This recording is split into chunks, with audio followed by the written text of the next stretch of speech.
10 o'clock. It is 10 o'clock. So we'll call this meeting to order. Roll call, please, China. Yes, good morning. Roll call for today. Thursday, January 8th. Okay, do I have Walker, Yes. Byram, Yes. Bentley, Yes. Selden? Yes. Thank We you. usually say present, but we started with I yes, know. that's okay. Present. You have the report from the meeting of December 11th in the agenda packet. Are there any changes or revisions? If not, they are approved as submitted. Thank you, China. Members Forum, we have 2 speakers here, and do we have any online? We have no members online. Okay. So I would ask the speakers to go to the end of the table to speak, and first up would be Mary. And Mary, I'm not sure of your last name. Bennett. Bennett, Yes. welcome.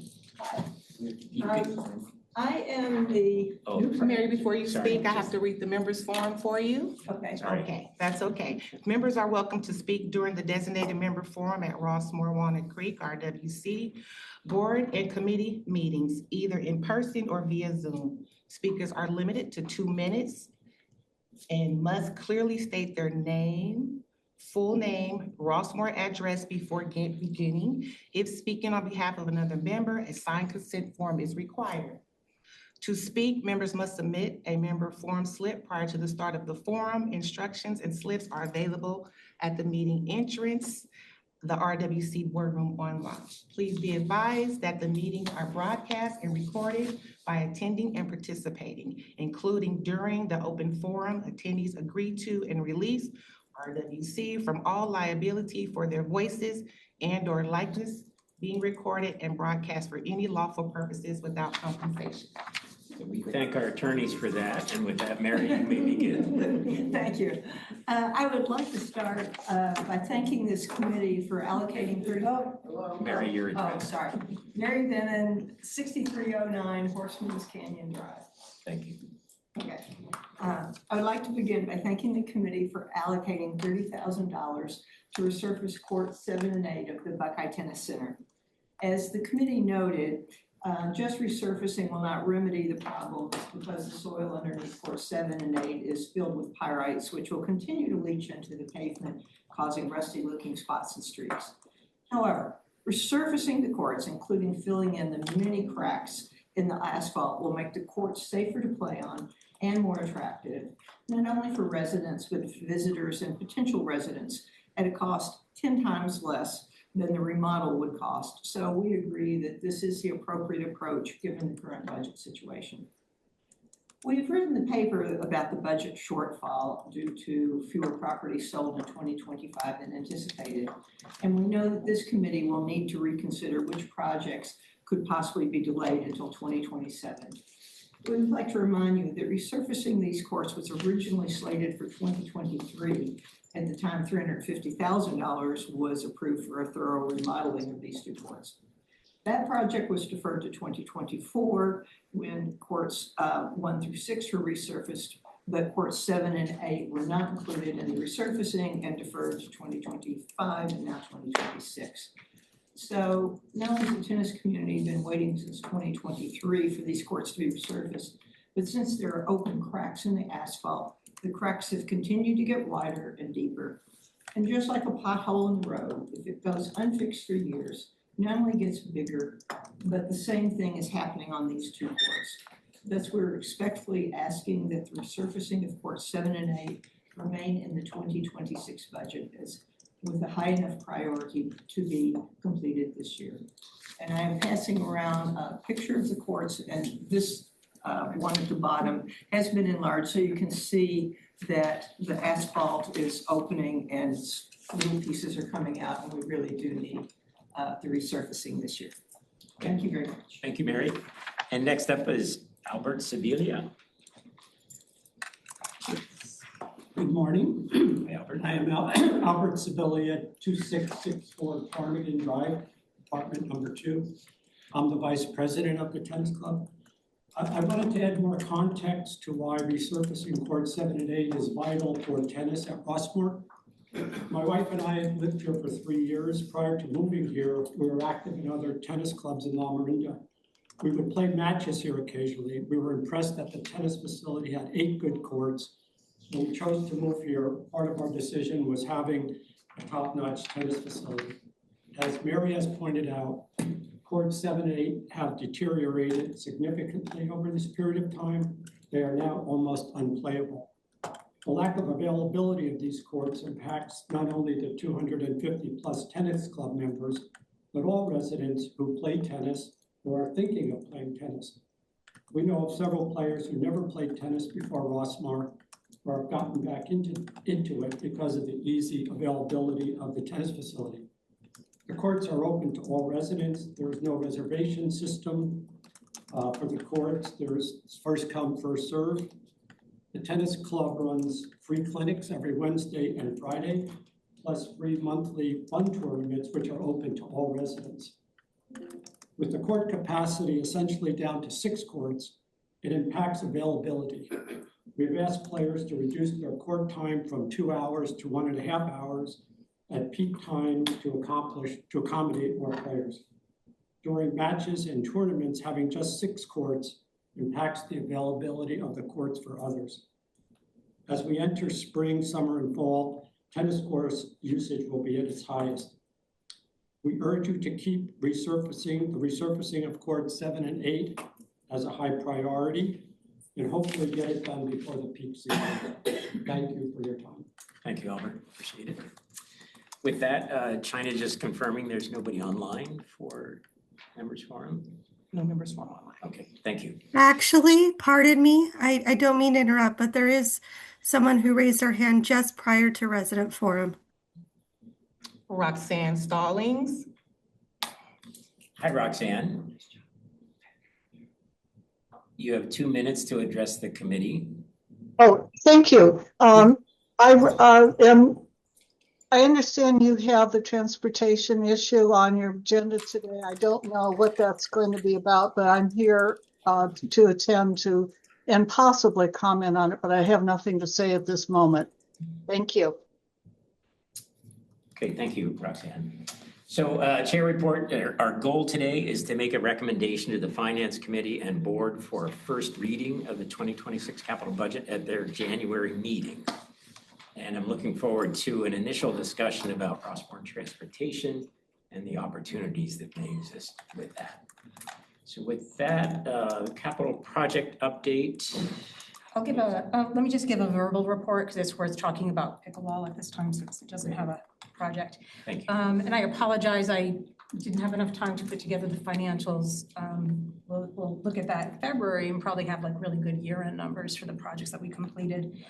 The pickleball, it is going to schedule. So built into the project timeline were rain dates and we're well within the threshold of things we're anticipating. For those that have been taking a look at the site, you may have noticed the fence was pushed out again yesterday because we are going to start doing the irrigation line, which involves, a considerable length of trenching, then laying all that new piping in. And so that's going to be the work that you'll see starting next week. Okay, cool. Any other update you'd like to give on projects? I guess we'll do a food and beverage here shortly. So Yes, yeah, so that's. why don't we move into that? So it's just a food and beverage update. Yeah, so this is, it's all pretty exciting. So I will say that our new operator, Rodney Worth, has been going in, working incredibly efficiently and quickly to start transforming the interior of the space, the kitchen, which needs quite a bit of work, basically to kind of do some repair and cleaning before he can actually go in and then outfit it with his equipment that he's bringing in. So there's something that's happening in tangent with the restaurant space where next week they'll be starting installing new flooring, and we're going to be carrying that throughout the facility. So Creekside is going to have quite a bit of activity through the rest of this month, like the whole clubhouse. I'll say that Rodney's been very much on track with his contractors. There's not he has no issues with, supply chain for some of the equipment that he's ordered. And what we're trying to do, and the reason I want to talk about this and how there really is this lot of activity, this is a construction site. And so we've had a lot of people that kind of knock on the doors. You can see that we kind of papered it because we really need to let them focus on this very rapid turnaround, so they can get this space transformed and open as quickly as possible. By our next meeting, we'll probably have some dates from Rodney where he's going to do some introductions. We want to plan something in partnership with the activity councils to do something so it's a little bit of a review, introducing what he does. Hopefully we can have some of his catering packets, be able to kind of distribute by then. So there's a lot happening with that project, and right now it's kind of like it's the storming before we start norming some of the different things where we'll be really communicating directly with the community. And that's going to happen a lot probably towards the middle to the end of February. So, but it's all going well. Yes, because this week is all about construction. It's construction, and getting the space transformed. So any idea on timeline? Not yet. We want to make sure we get into like some of the big systems that need to be put in there. We want to make sure that we work with the health department first. So they're going to do a preliminary kind of walkthrough. It's not an inspection because they're taking a look at the site as it is. Rodney will talk through some of the configuration changes he's making because you want to kind of do that and get their buy-in before you actually do that and they come to the final. So once we, and a lot of times like the compliance things are the ones that drag out timelines. County health isn't quite like permitting with the city, but we want to make sure that we understand what the requirements are before we start them projecting timeline. But we'll know that too by our next meeting. What about the liquor license transfer? We're diligently working on that with our ABC attorney and advisors on restating the LLC, bringing in the new partner, and then there's 10 forms that we submit along with that to ABC and the fees, and so hopefully that transition will happen timely. It's all right now kind of just about to be submitted to ABC. Ted? Because we own the license, there's no, we don't have to put something in the window and wait. Like a lot of restaurants do, they put it up in it with the ABC license thing and it's got to post 45 days. We don't have to do that.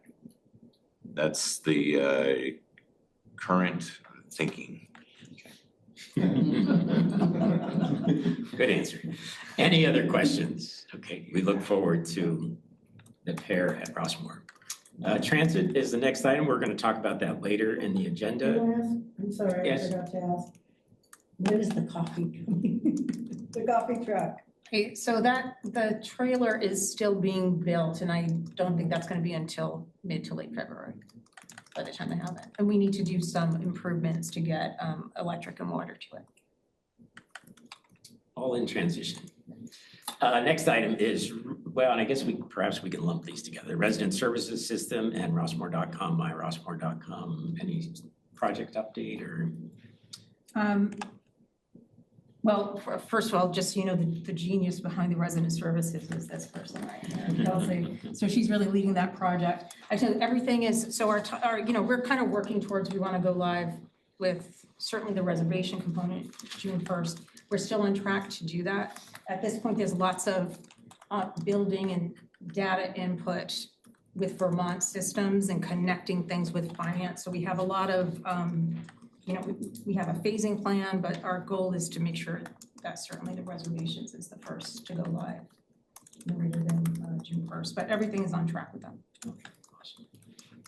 Anything on Rossmore.com or is that next month update? Nothing new to report on that. It's still in the building phase and progressing. All of these projects are really closely tied together. So beyond what Ann just reported. Okay, thank you. So next up is discussion and recommendation of the 2026 capital budget requests. We've seen this for the past couple months. Some refinements have been made. Are there any changes that have been made in this month's presentation? Just a few. Go I don't think there were changes to this one from January. So the main, we updated the, On your chart you did, but yeah.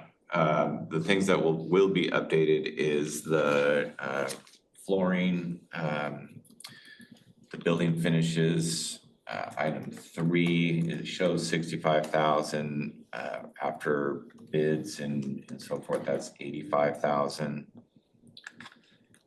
And then part of the discussion under the machinery and equipment, we added 200,000 to that for transit vehicles and scheduling software. That's not reflected in this 8A1 that you see here, but is in the overall program now. Is it in the 8A19 proposed machinery and equipment? I didn't see that. no, so the packet was, due to my absence, the packet was rolled over from January. When Jeff shows the summary, with the cash flow, Yes. it will It'll reflect be those in- numbers. It'll be in there. So it's a little disjointed in this one, in the attached sheets.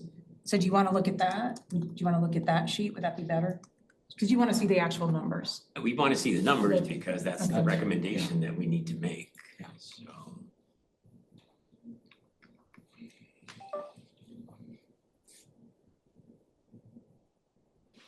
I'm done sharing if you want to.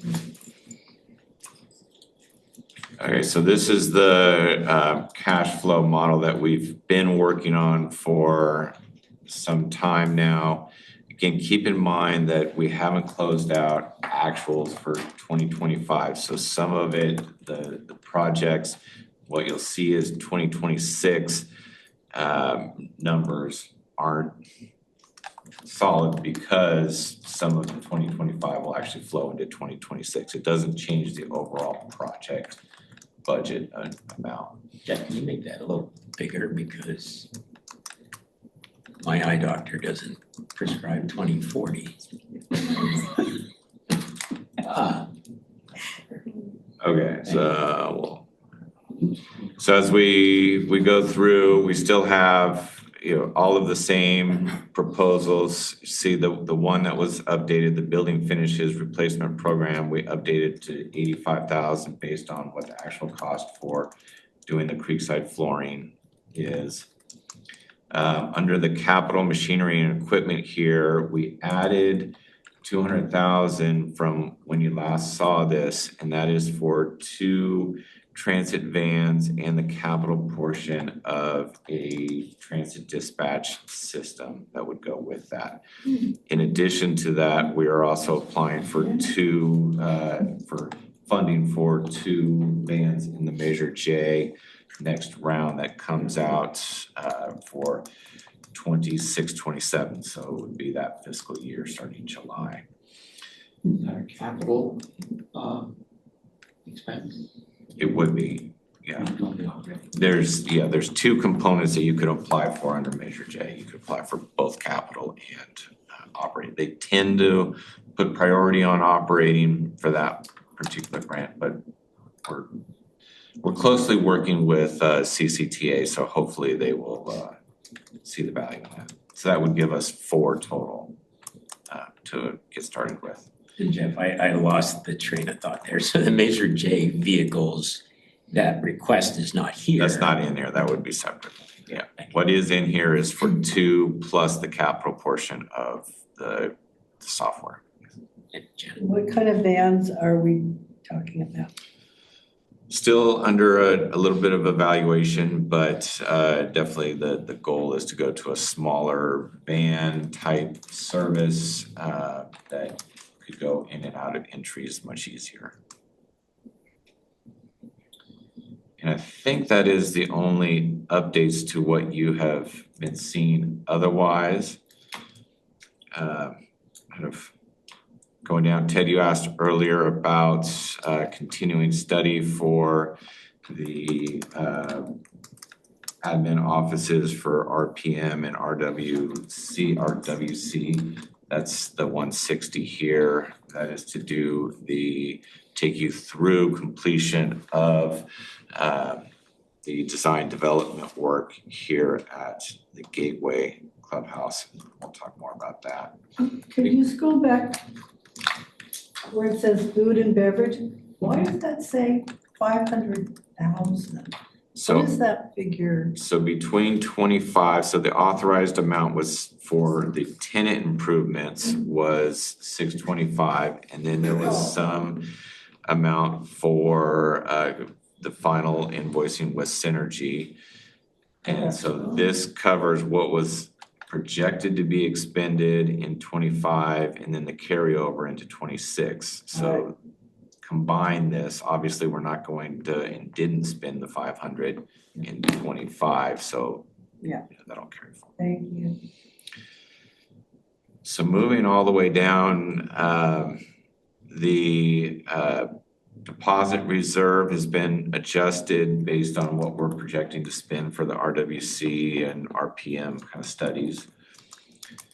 We adjusted the number of units sold in 2027 to 370. That's kind of our projection. We don't have final numbers for December yet. But we just had it down to 370, but then continued it at 400 moving forward. The MTF fee at 17,000 reflects moving it to 14 starting January 1st and then to 18 starting on April 1st. So it averages out to 17. We are looking right now, if everything was fully funded at a remaining balance of 1.7, that also includes bumping up the reserve, excuse me, to 4 million. And moving over all of the capital maintenance budget from the operating. What I will say is this 1.7 as the target is 2, to have 2 million here. But keep in mind, none of these you're not authorizing us to go out and spend unless something's already under contract, such as the pickleball. Many of these projects don't actually begin until the fall. So where we have $1 million in here for pavement, that doesn't begin until the fall. The 600,000 that we have in here for the golf bridge, that wouldn't go under construction till much later in the year. So there is still a lot of flexibility as we bring these projects to you and to the finance committee when we're ready to actually go out and we have a bid and we're looking for award. We will know what those actual costs are. We'll know what our funding availability is, what our housing sales actually are. So this is really just a framework of what we're anticipating for the year for capital. You're not actually authorizing us to go spend other than what's already been approved in contracts. So Jeff, on your analysis, what is the total 2026 proposed capital budget, including machinery, equipment, and facility repair and improvements? So under here would be 7.765, although keep in mind that some of that is carryover between 2025. Well, that includes debt service, does it not? It does include debt service. So Actually,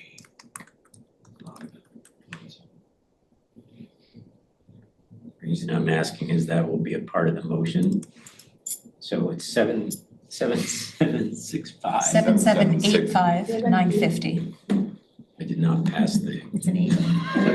total trust revenue, no, that's the revenue. Total trust expenditure is 7,765,000. Oh, I'm so sorry, 7765. Who said that? 7765, 709. 7765, 609. 709.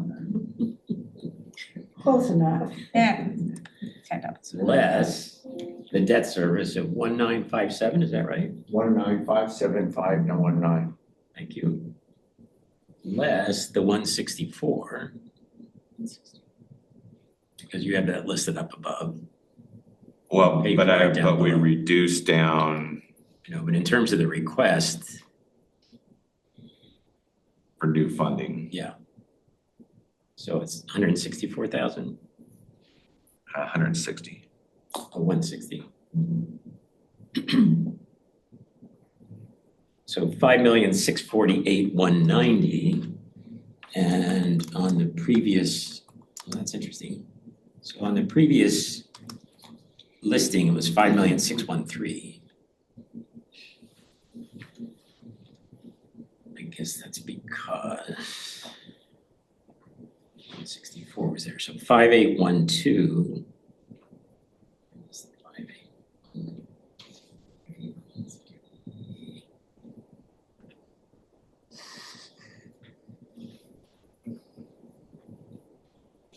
Oh, so it's the 200. What I'm trying to get to is the listing that we have in front of us needs to be increased, I thought by 285. But in my quick math, somebody should verify that. It looks like it's only went up by 200,000.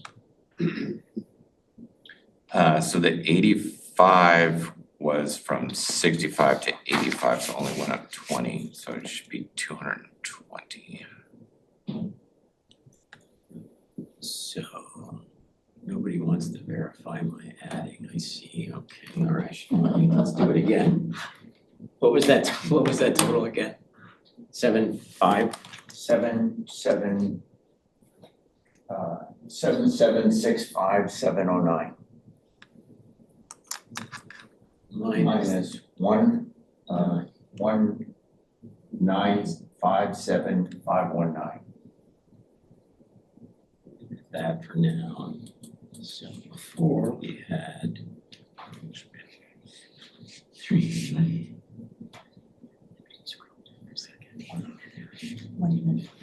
Some numbers changed compared to this. 195,000. Do we have the spreadsheet that is a part of our packet that does not include these changes? Can we make changes to that spreadsheet and see it? To which, to this one, the cover sheet? Yes. It, as a live document, it's connected to all the different worksheets. Do you know what I mean? So you have to change these. You know, it's attached in here as a PDF. It's a so PDF, we yeah. wouldn't- Can I make a suggestion? Yes. So what you're really doing, especially since we have year-end projections and then carryover that's not really aligned, I think your total amount that you're recommending is less important right now than the list of project priorities, because these are our best estimates right now. We haven't gone to bid, we haven't developed RFPs, these will change. So. And the 2025 actuals will change. It will will change significantly. So what you're really doing is you're looking at and saying, this list of projects is what we're recommending we move forward as our work product for 26 within kind of this scope. All of this gets brought back to the committees for final budgetary approval. And that's where kind of that amount will be much more important. And we can true this up for finance. We'll go through it and make sure that it aligns with But it's what he's still, gonna. it's still The work in progress. work in progress. It's still constantly. dynamic, yeah. I mean, and so the key idea is, these are the projects we're approving in this sequence, essentially, or these priorities. Yeah. And we want to remove. Exactly. Well, we're not gonna give it an amount. So are there any questions about the, no, not yet. Are there any questions about the projects or the priorities? So we have Tom Cash on here, We need the amounts. and I'd like to hear how security will be enhanced at the west gate, if we can. These guys don't. You want me to sit here, right? Yes, so that you're close to the speaker. Great, I feel like I'm the captain of the ship. Scotty, give me all you can. All right. Yeah, so as you know, I think when we first brought this up that we do have some issues up at Stanley Dollar. The gate, if you've seen it, if you ever go up there, the gate is not very secure. It's bent, it's broken. It's been smashed through by a car. There's been a lot of problems with that gate. And in addition, the gate has an opening for pedestrians to go walking around the gate. This year, about 2 months ago, we had 2 burglars show up at the gate. We have a hidden camera up there. Please don't share that with anybody. And on video, I know, I just realized that. Well, hopefully when we're all done here, we'll have a brand new big camera that's everybody gets to see and realizes, oh, I'm on camera. I don't want to go into Rossmore. So what we saw on the video is the 2 young gentlemen got out of their car, had bolt cutters, and they went over to try to cut the lock on our gate on one side, and he struggled for about 5 minutes on one side. And then he got the idea, well, why don't I walk around the gate so I can get in there easier and cut the lock? Because we do have this protective barrier on the lock, so it prevents it from getting cut so quickly. So he did. He walked right around one on the other side. The other guy goes, hey, that was really smart. And so he went ahead and within seconds cut the lock. Gate opens. He gets in the car. His buddy holds the gate. He drives through. His buddy goes ahead and closes the gate. They then proceeded right on over to our RV lot. I don't know if you guys know where that is, but that's where MOD is. And they stole 2 catalytic converters from 2 different RVs and then drove right out the gate. They were here maybe a total of 10 minutes, 15 minutes at the most. Very quickly, they knew what they were doing. They knew where they were going. They knew about that gate. That gate is not advertised. It's very, I guess, hidden is a good way of saying it. However, what we're seeing is in the past, we did not have that many problems there until probably about 3 or 4 years ago. And the reason we started having problems is if you go on the other side of the gate, it's Lafayette. There's a community called Lucas Ranch, and they're building some very beautiful homes there. But prior to building those homes, there was another gate further down on Lucas Road. So you couldn't get through that gate unless you smashed it. But then you'd have to come all the way up and then you'd have to hit our gate. So there's 2 gates protecting us. Now there's only 1 gate. They have removed that gate. And they actually hit me up recently and said, would you guys be supportive of us requesting to put up another gate? I obviously said yes, but they said Lafayette is fighting them, that it's gonna be very difficult for them to put up another gate. So now to our gate that is very permeable and is able to walk around. So my proposal is no longer are we gonna allow people to walk around our gate. This is not the only instance we've had problems through that gate, just so you know. Last year we had some cat burglars is what they're called. Cat burglars are people who come into your house and burglarize your house while you're in it. Very dangerous. It's very rare too. This doesn't happen very often. And a lot of times what happens to cat burglars, we've seen that they lead into becoming rapists and murderers. When they go back and they look back at murderers and rapists, they see a progression of crime. And cat burglar is one of the most indicative of what is going to be next. So, very dangerous. We're not trying to alarm you. I know, I guess I should slow down, right? Yeah. We would like to think that that is not where this is going to be. Yeah, and you guys gotta know, I'm very passionate about the safety here, right? My responsibility is all of you, and I take that very seriously. And so when we do have this happen here, I get very upset. And I go to figure out how do we stop this from happening again. And so on that, we had several residential burglaries where there were hot prowl cat burglars. They eventually got caught by the Walnut Creek Police Department and they were held accountable and are in jail. So eventually we got to that point. But we had over probably a dozen of these burglaries that happened in Rossmore. And they told us, or told the Walnut Creek Police Department, not us, that they were coming through the Stanley Dollar Gate. And so we realized that that is not a very secure place for our community. So that is why we have this new proposal with the gate, a brand new gate. It's much secure. We've talked to PG&E. PG&E is also very supportive of us doing this because they don't want people walking on their property. Because one of the things you are going to probably hear is some residents are going to go, what? I can't go walk out over to Lafayette now?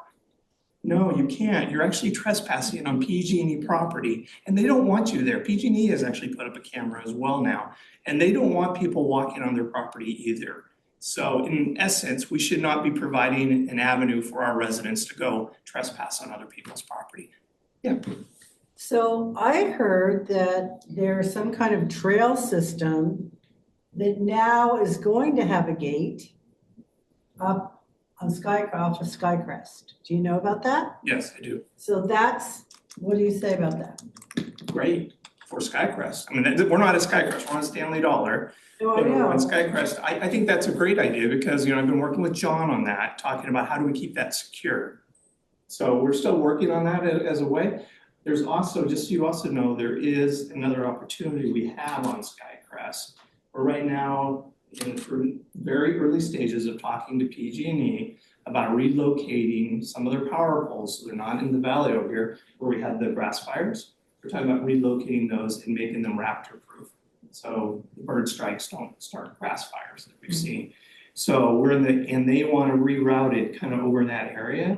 And they've agreed to put in a gate for us that would be for our other wildfire, fire access road that allows fire trucks to come into Rossmore and Skycrest. Just so you know, that road has been there since the 1960s. However, when they built up over in that area, it's no longer viable, meaning Contrast County Fire cannot bring in any fire trucks on that road.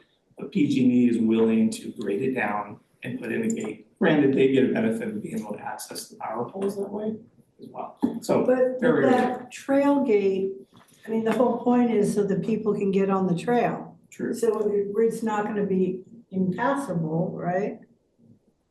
You mean for someone to come in? In or out? Yeah, well, you're correct. But you're talking pedestrian compared to a Yes, vehicle. pedestrian. Exactly. That's part of the East Bay Regional Park District, and so that was approved many years ago. Yeah. But the significant difference is pedestrian versus vehicle access. The Casper. Well, Don't repeat that. remember, the cab regulars actually drove through that gate. Oh, They were driving in, they weren't Yeah. walking in. okay, good.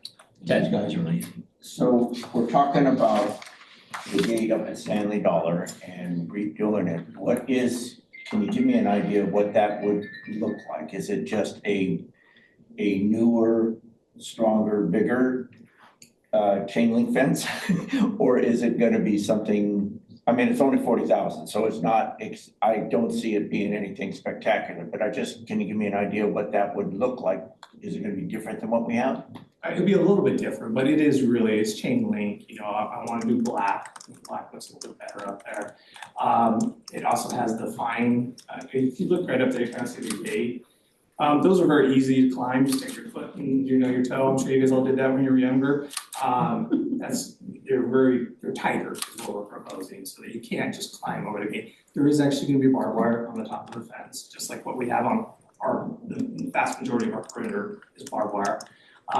The cool thing is that PG&E has been a very good partner. They're allowing us to run the fence line over into their fence. So essentially, we're building a fence to protect us on their property, and they're okay with that.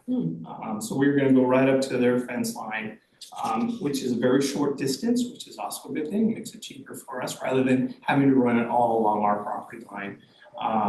So we got that benefit. There will also be a camera on a pole, which will be on our side, which will, be pointed at the gate, and it'll be able to protect the gate and be able to alarm our security officers if there is anybody who comes on up at certain times.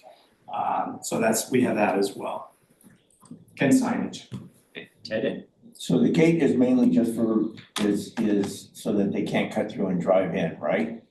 Yes, That's what, because there is, and walk in. yeah, but down the road, either way, if somebody was gonna walk in, there's open spots where they can walk in.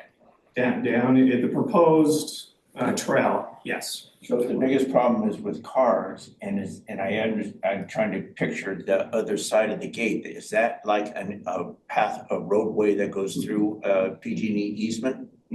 Correct. On the other, you said that when we had two gates, we didn't have that much of a problem. Is there anything that PG&E could do to put a gate on the other side of their property and make it a double gate situation then back and really make it much tougher for them to even think about driving it? We are going way too far down the rabbit hole for a budgetary item of what we're talking about. Well, I'm just thinking. I know, but we're not actually designing and implementing right now. I don't want to go too far down this before we're ready to get there.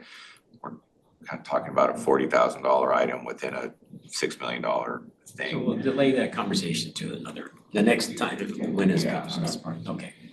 All right. Any other questions, priorities? Thank you, Tom. So it came up at the last meeting and I'll just bring it up. The item is listed as, let me get the specific language. Creekside pickleball courts, $25,000.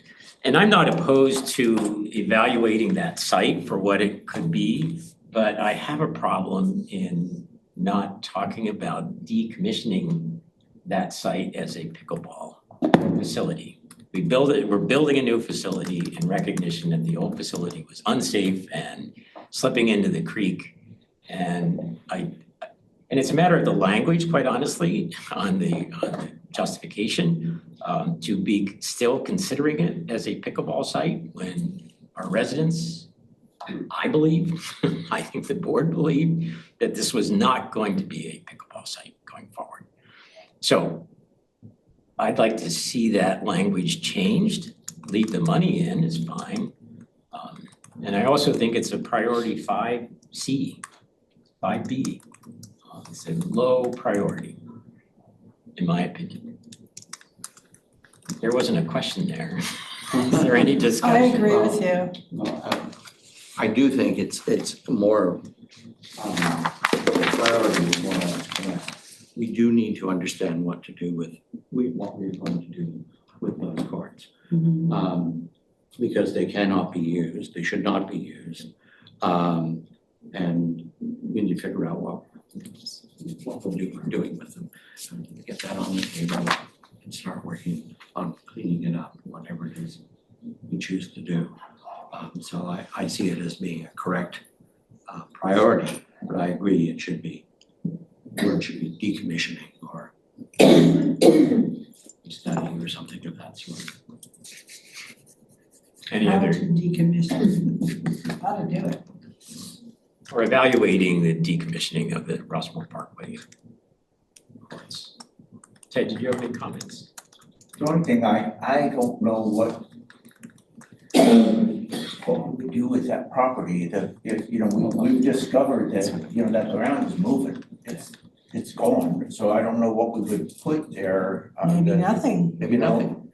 Well, but then on the other hand, is that maybe it could be, there's something that could be done to make it look a little more attractive to what it does now. But that's why we need to evaluate Yeah. what to do with it. But I'm thinking That's the that, point. I'm not real big on putting more money into that, with the situation that is there with the courts. So you want to change to evaluate decommissioning of, as an item? Or repurposing? Well, and I guess we should hear from staff as to why it's presented this way. I think the courts are called the Creekside Pickleball Courts, so it's just kind of the facility that we're talking about.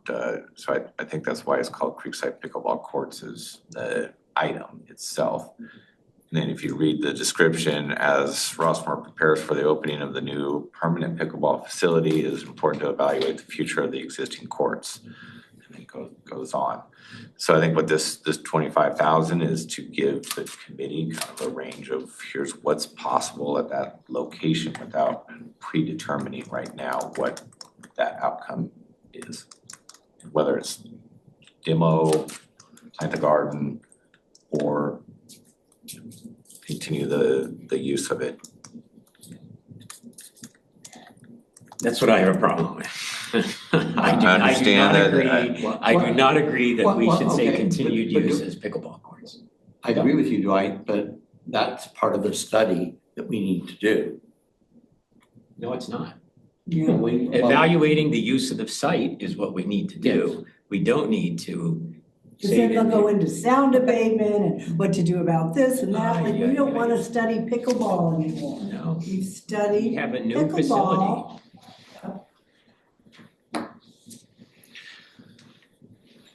I don't want to step on a landmine here, but We know I think you think it's a good part idea. of your evaluation of the Yeah. range. I wouldn't take something completely off the table because you may find that in 5 years from now, 6 courts is not enough for a population of 10,000 people.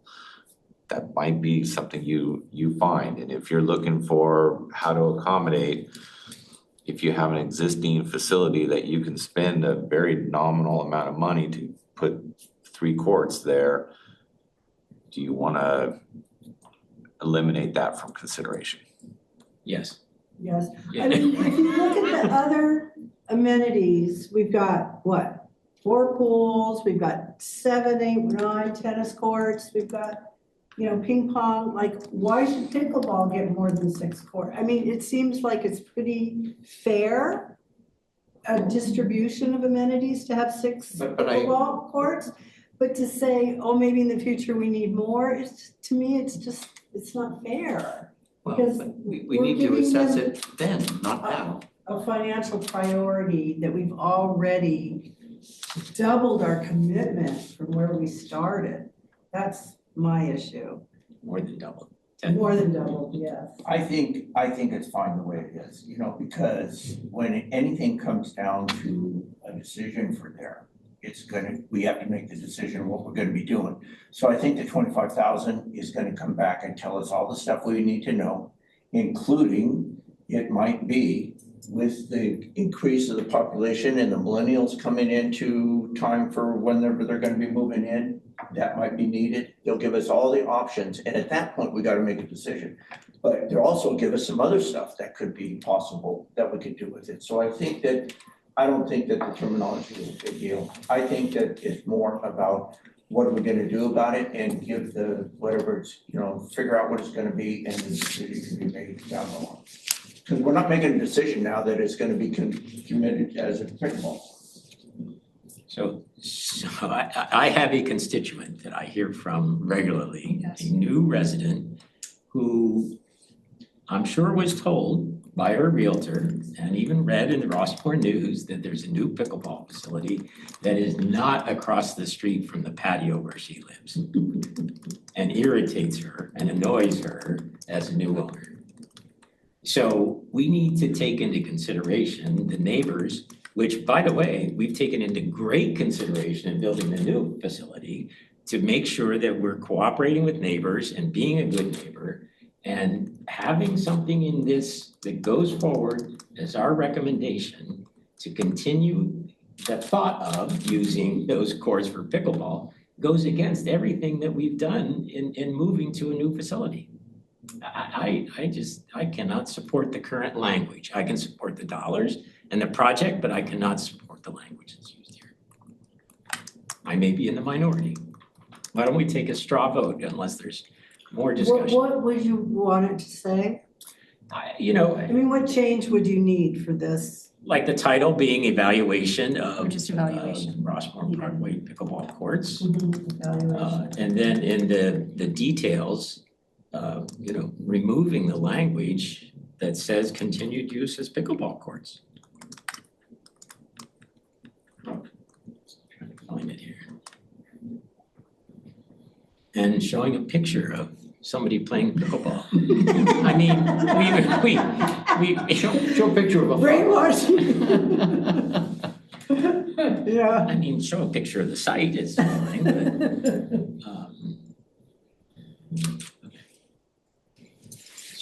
Should consider several options It's so soon to including, know but, how it's gonna be used, the new site. So, you know, including several options, including removing or repurposing or for another amenity or for landscape open space, that language is all fine. Yeah. But to me, maintaining the courts after the new facility opens,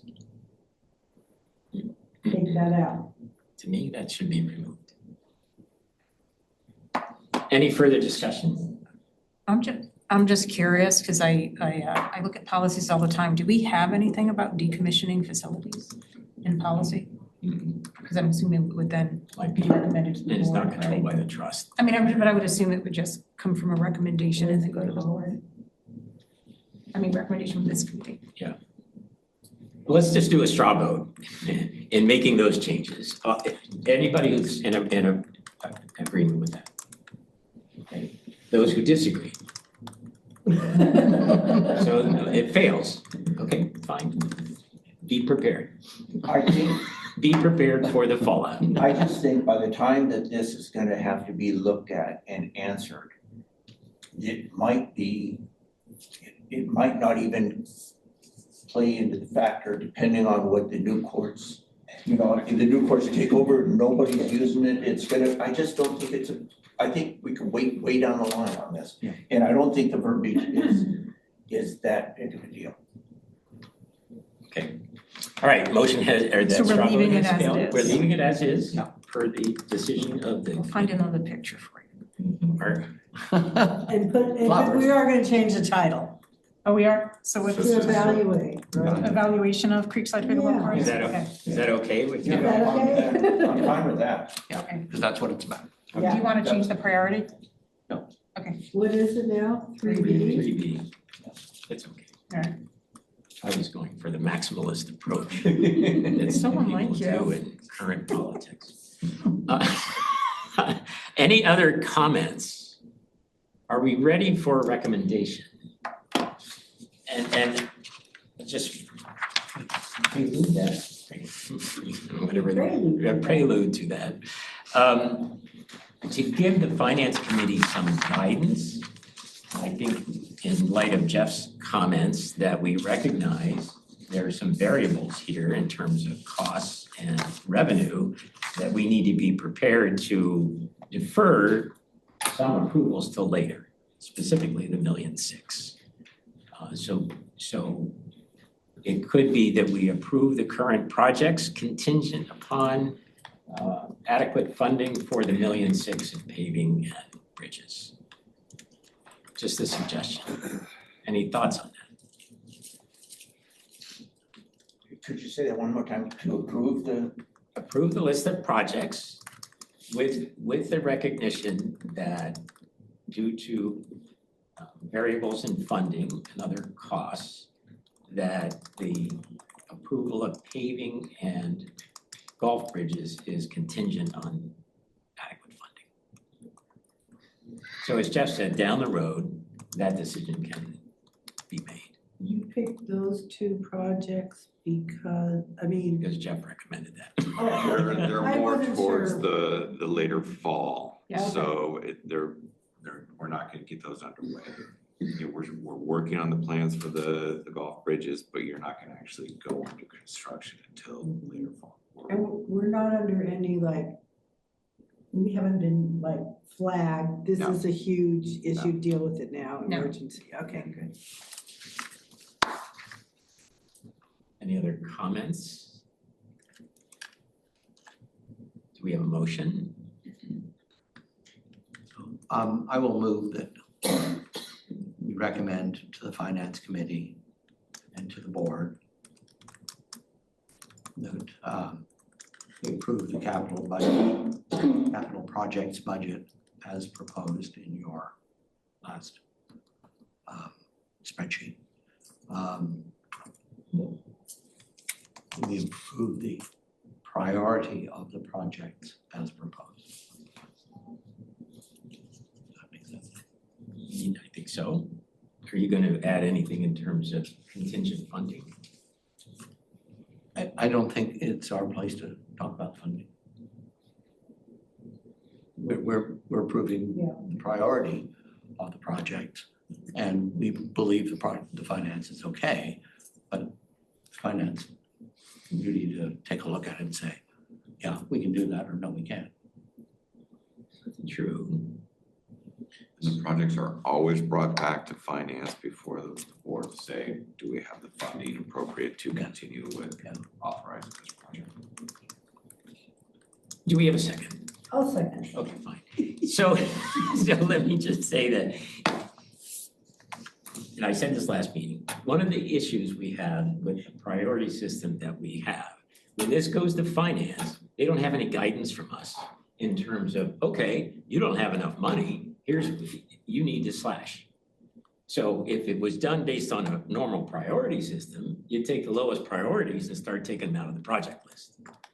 Whereas we don't have the golf bridges and paving as a low priority. And so that's why, from a planning standpoint, I believe that we should provide that guidance so that finance doesn't think, oh, we got to start cutting all these other projects, and those people in planning are just crazy. They just want to spend all this money. But Adrian's on the finance committee, like you'll remember. Well, I think These I am, projects are- I think I am crazy, but that's so, But okay. does carryover mean that wasn't approved before, or we just, that doesn't matter? I'm just a question, does that mean we're approving for this year, a new budget for this year, so the carryover really doesn't matter? Is that what you're saying? You're more approving the project list Yeah. based on the preliminary funding estimates. Not the Our priorities. actual budget for each project, unless they're already under contract like pickleball, comes back. based We're on not talking actual about bids. money, we're talking about prioritization. But you need to Projects and know. prioritization. We've agreed that these projects are worth doing. Yes, right. Okay, that's number one. Yes, We have agreed that these are all worth doing. We've agreed that using our new priority scheme, these are the priorities to apply. yes. And so, given that there's sufficient finance, this is the way we would want them to be executed. No, Um, no, because paving is a priority 2A. Yeah. So, I mean, that's the problem I have. If we don't give guidance to finance, then, and the board, mhm. we look irresponsible. In my So you say the priority, the project list with paving and construction of the golf bridges contingent on future funding. Would you accept that as an amendment? Yeah. Yes. Did you catch that, China? Yes. That's the way I figured it was. But Yeah, you didn't say that part. Yeah. Right, okay. Okay, any further discussion? Okay, China, when you're ready, I think we're ready for a vote. Okay, so we have a vote for the amendment is agreed upon for Adrian Byram and Janet.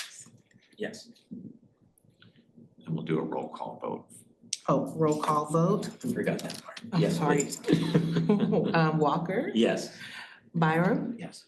Bentley, Yes. Selden. okay, motion carries, thank you.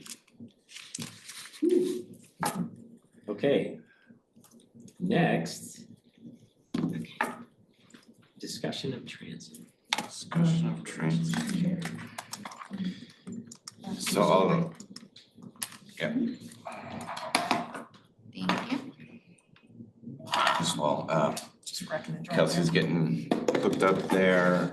We want to bring this to you because obviously we know that transit is somewhat at a crossroads, and we started to talk about this at the KPI task force the other day. And we want to really look at our existing service, who the target audience is, the type of rider that we're currently serving. How can we expand and capture more interest from and serve more of the entire community what steps would need to take place in order to do that within our existing funding. And overall, how we can move the system forward. We have made some adjustments over time, primarily due to changing dynamics of ridership, but also our ability to recruit and hire transit drivers that are Class B certified with a passenger endorsement. And that has somewhat limited our ability to continue to offer things like weekend service. We've also had circumstances where we've offered and run initially through a grant program, our GoGo Grandparents subsidized rideshare program through Uber and Lyft that is run on the weekend. We want to talk about, the pros and cons of continuing a program such as that on the weekends. But overall, this discussion is really, what are the primary options as we see them today based on our ridership, and then get some feedback and continue the conversation as we move. So this is really an introduction to the overall discussion. Turn over to Kelsey. As Jeff said, we're gonna go over our current offerings as well as some adjustments that we can consider for service area equipment, software, and utilizing outside resources. As we go through it, it's just important to highlight the two different users of this service. It will be the transit impaired, transit dependent riders who need the service for everyday mobility. They will be used to longer wait times and are okay with longer wait times as getting in and out of the vehicle. It takes a little bit more time. We go into the entryways, which adds a little bit more time to the routes. And alternatively, there are users that use it as a change to the As a choice. As a choice, that it's only if it's necessary, it's not a regular occurrence, and which of those two distinctions are where we want to focus our service on. This is a really critical distinction. Can you put back that Yeah. slide? And part of that, you have a segment of the Rossmore population that is quote unquote transit dependent. They don't currently drive, they may or may not have a disability. There's whatever factors influence their decision or that they currently do not drive or have a vehicle. Those folks utilize the system currently, they rely on the system to stay independent. They plan ahead their trips, they schedule, everything kind of revolves around transit needs.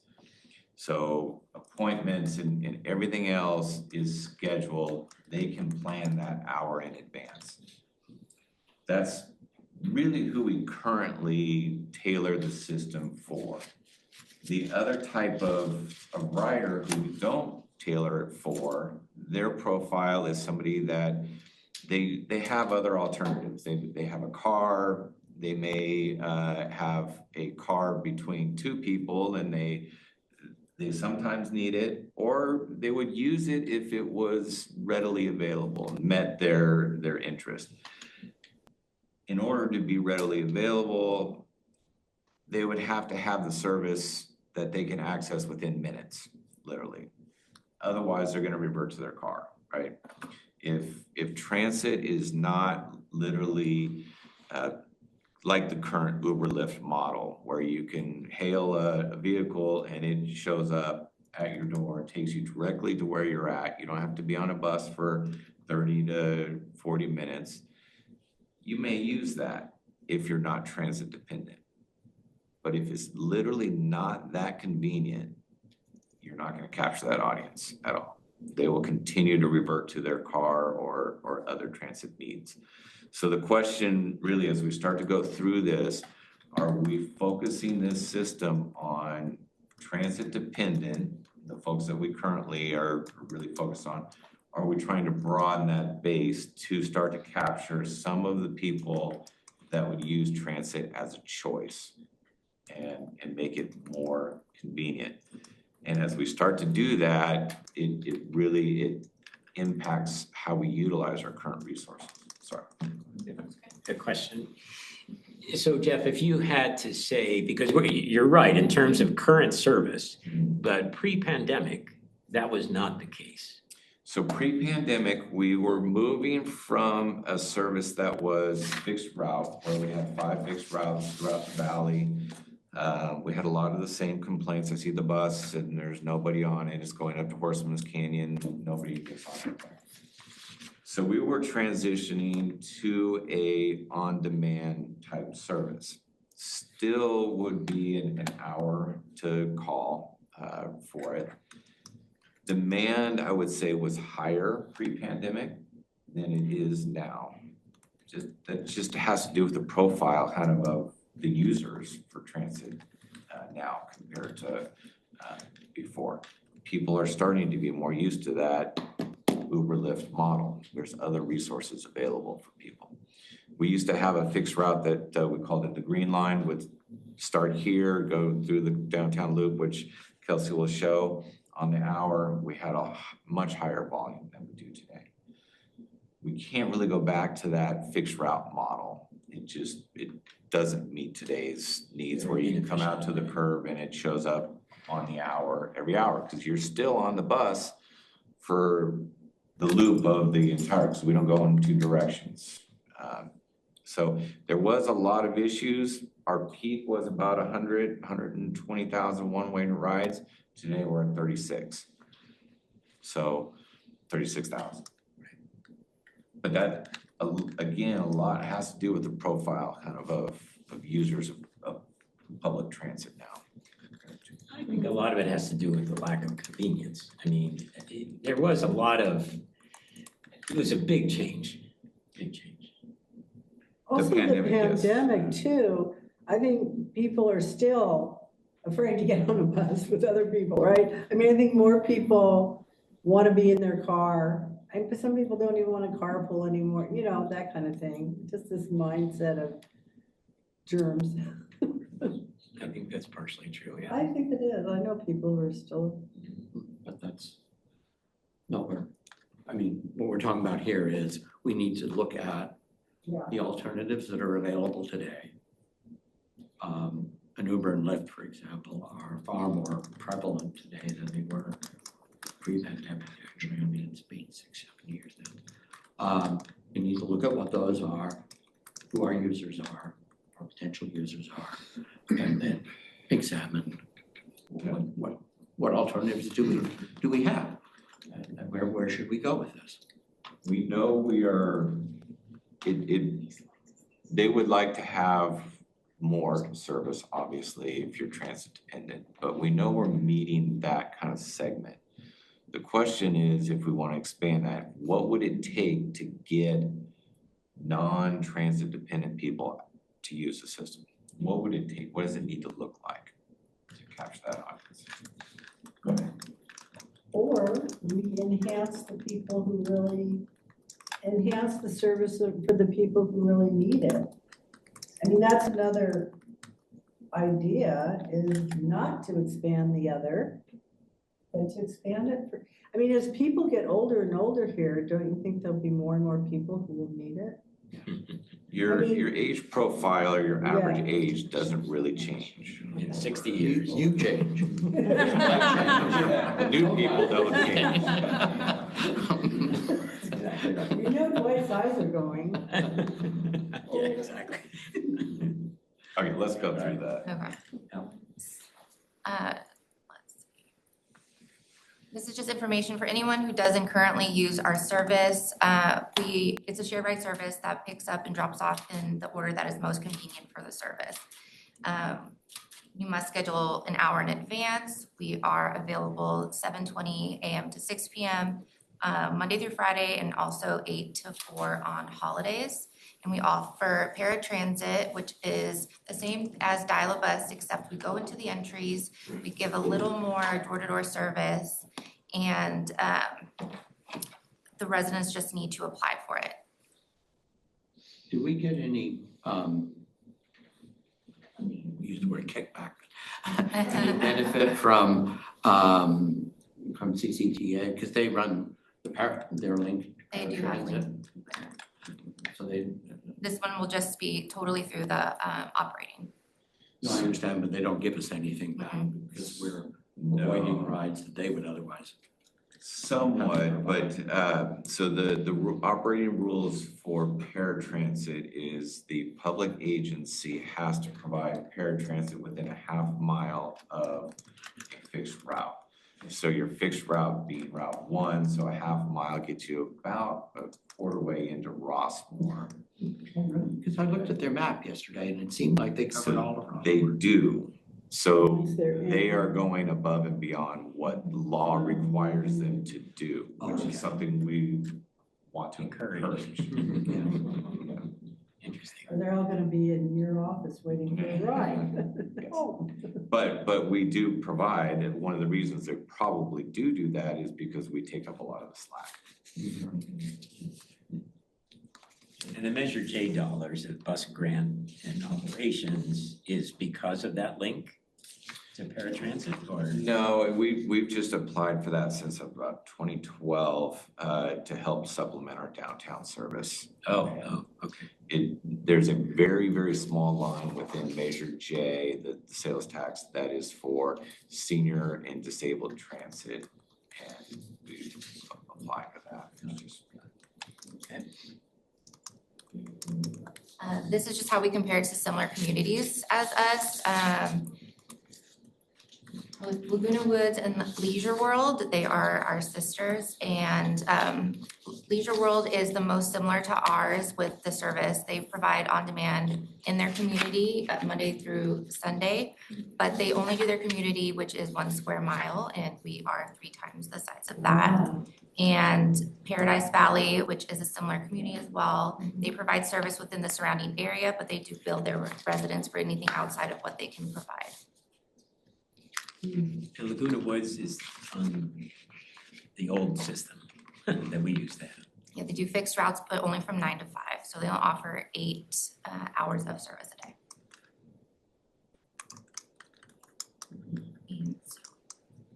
Our service is within the community as well as the shopping center and 10 stops downtown.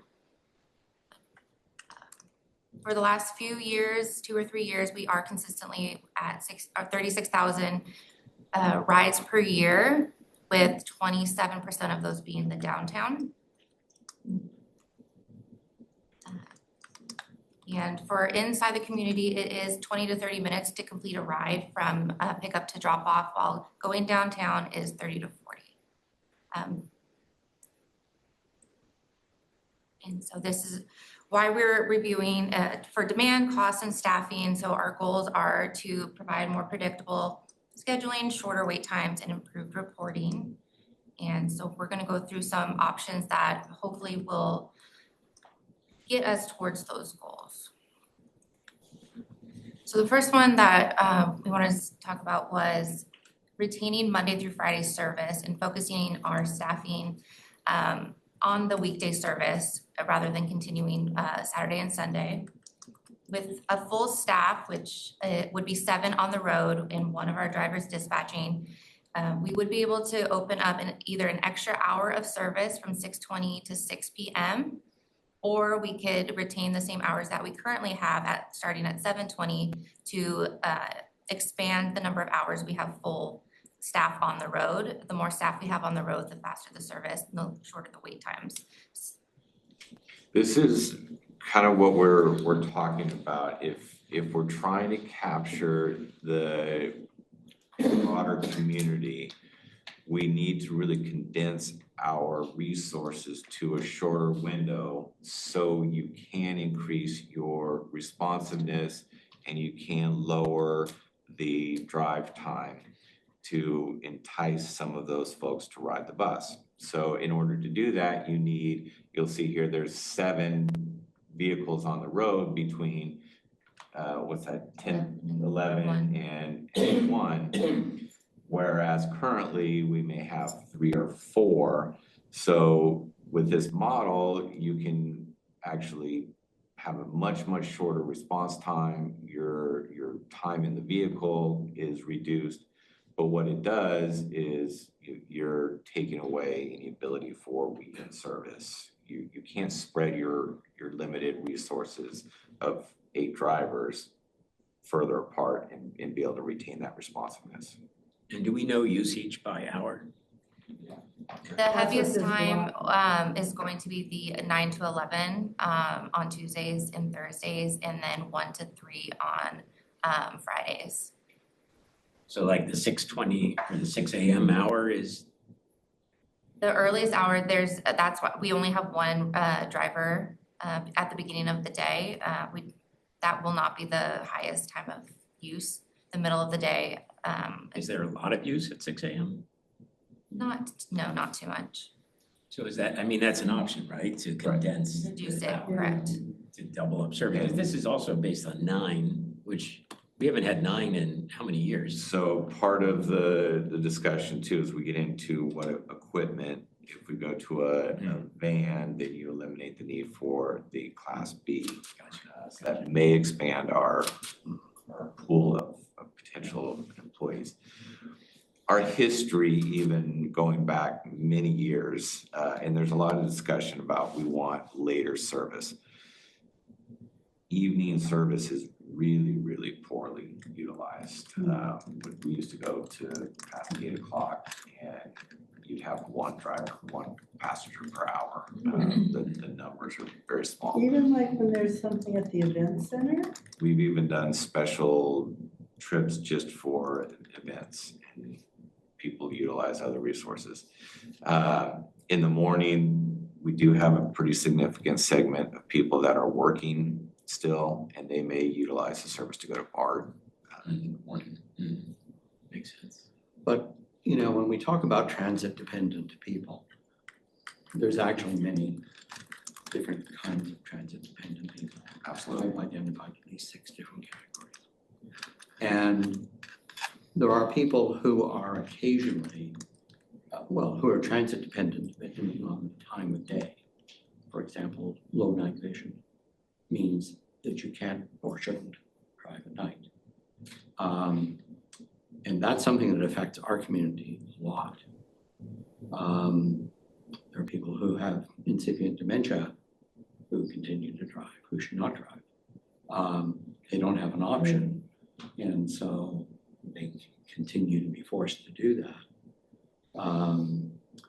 And for people with low vision, period, how do they get to events like the Democrats of Rossmore or the Republican event in the evening without driving?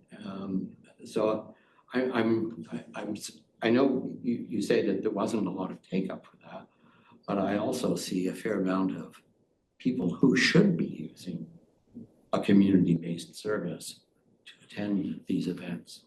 And because a lot of our events are in the evening.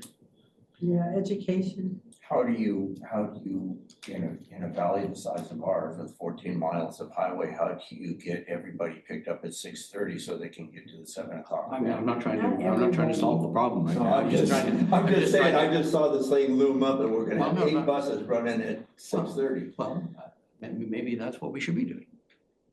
I would like us to step back a little bit and say, what should we be doing? Before we just sort of say, well, we've only got 7 drivers and that's all we can do. Because that's not true. We could have 20 drivers if we wanted to. It'd be hard to hire the Class B with a passenger thing, but you know, but not that. I mean, there's other ways of doing it. No, I'm just trying to point out that there's you know, and we're very concerned about traffic, you know, difficulties and accidents and things of that nature. that we should try. Somehow we should be thinking about it in a larger context. Well, let's Is let all I'm Kelsey saying. go through the rest of her presentation.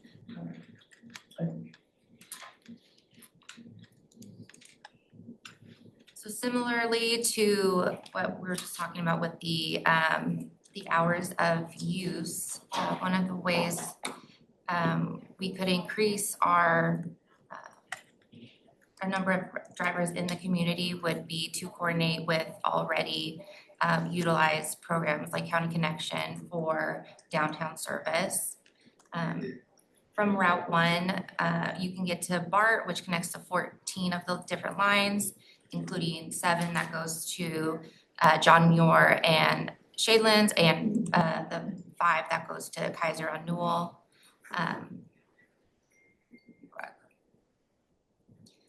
For our residents, the cost would be about $2 or $1 for anyone 65 or older or considered disabled.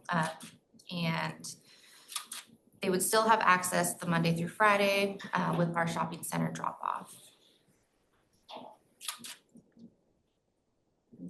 They do offer programs for the cost of the rides, specifically Clipper Start for anyone under 64.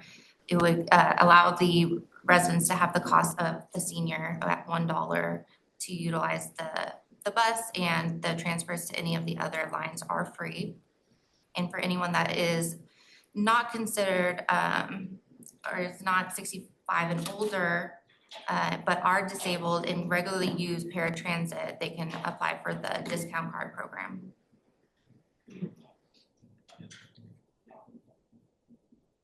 The downtown stops are very similar to what we currently offer. They're either within a few minutes walking, and we do slightly replicate what the trolley, the number 4 line does. That is a free line, and it runs every 20 minutes to do a full loop. And it does hit many of our current stops, including BART, Target, Kaiser.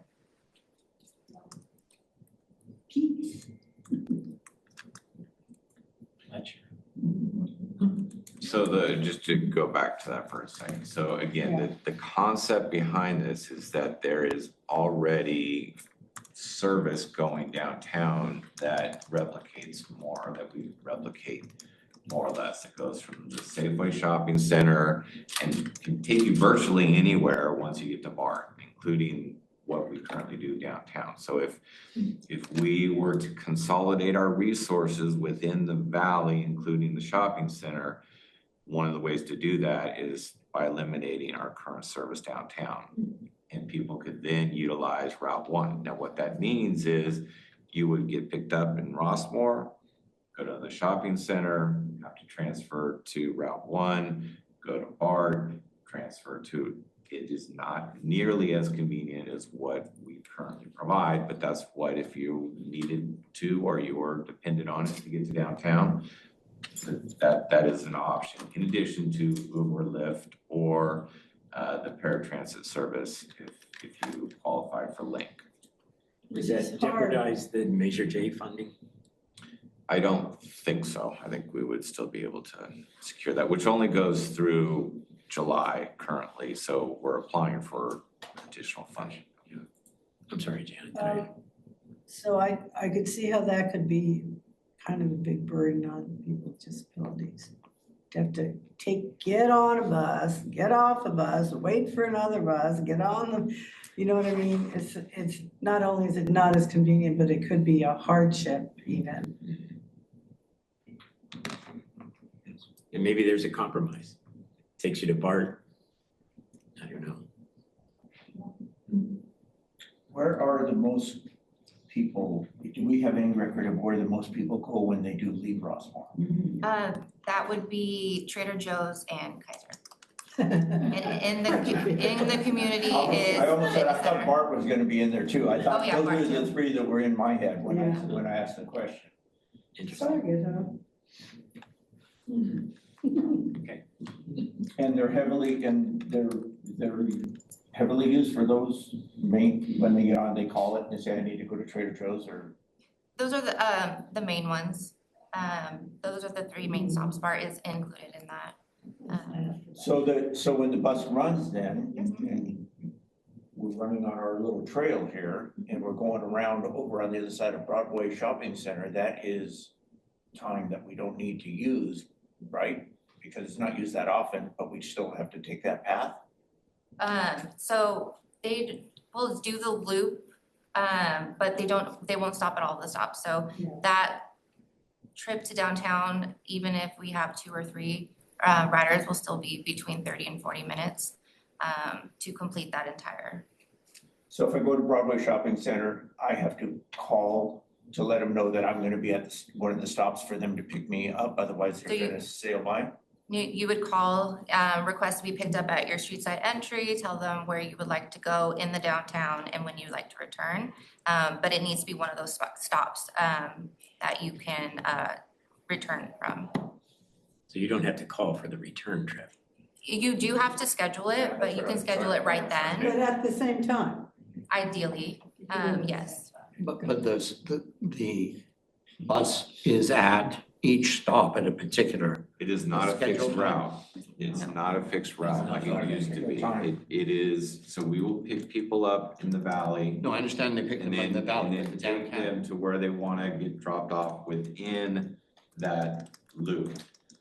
And then you tell us where you're gonna be, pick you back up at that time. But we're not gonna do the full loop and you just hop on where you happen to be at a certain time.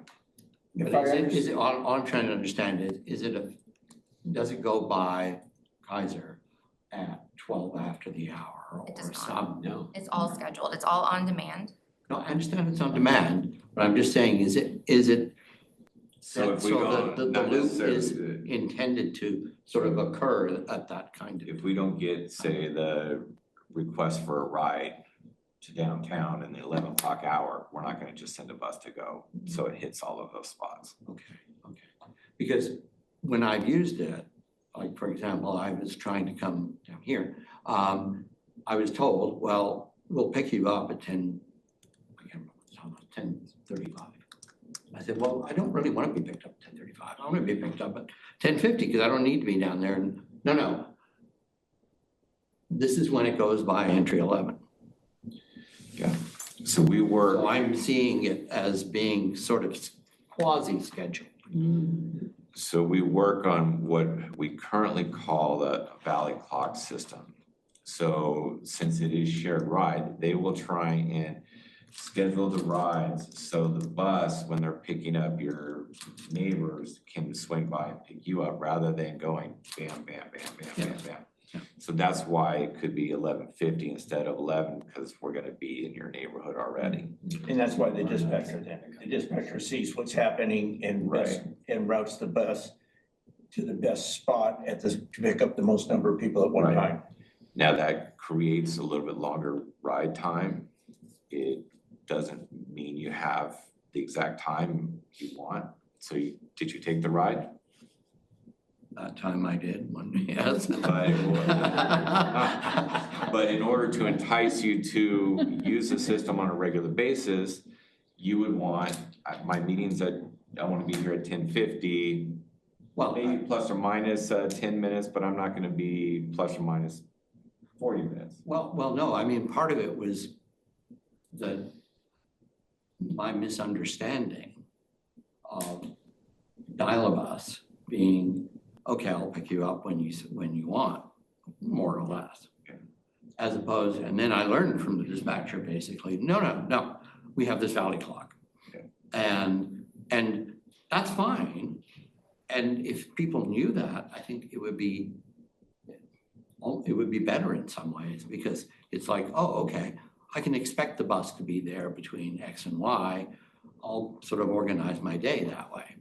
So the folks that use it right now that are kind of transit. I'm sure they learn. They know, They learn, yes. because it's part of how to get around. But in order to, like I said, in order to entice that other rider, it has to look different than it does today. All right, let's keep going. So this is more so for scheduling and the ease of scheduling and allowing those that aren't able to call in to request a ride, have other options like using a phone or an app, as well as having the ability for us to communicate more effectively with the residents who are scheduled by allowing us to have the automated ride reminders so we don't have no-shows, or if we're running late, or if there's something that prevents us from answering the phone, having mass notification ability.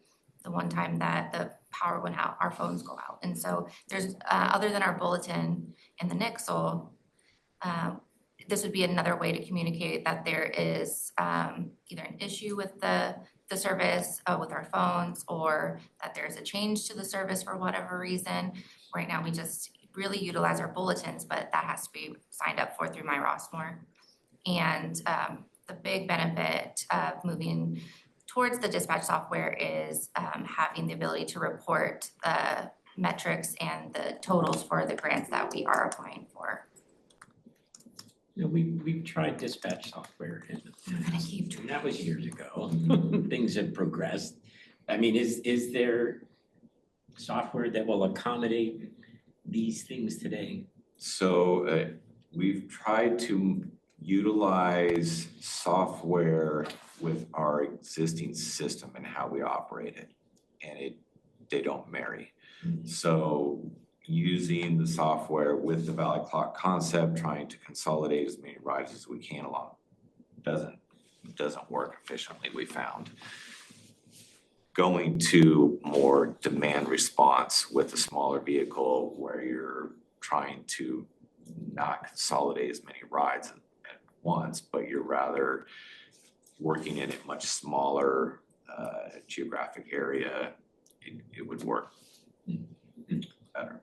And the phone versus the app, scheduling is not an issue? No, you can. Okay, because that was the problem before, right? I mean, today, if you look today, everything, all the alternatives have an app. Sure. Does Paratransit, public transit, they all show you when the bus is coming, where it is.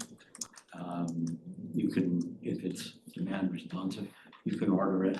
But not everybody uses an app. That was the issue before. Some of the software now uses AI, so you can call and you can talk to it and it will tell you. So both things are now feasible. Does our app track bus? We currently do not have an app. Right. Future. That's one of the options that can be with the software, is having up-to-date real-time information on where your bus is. Nice. All right.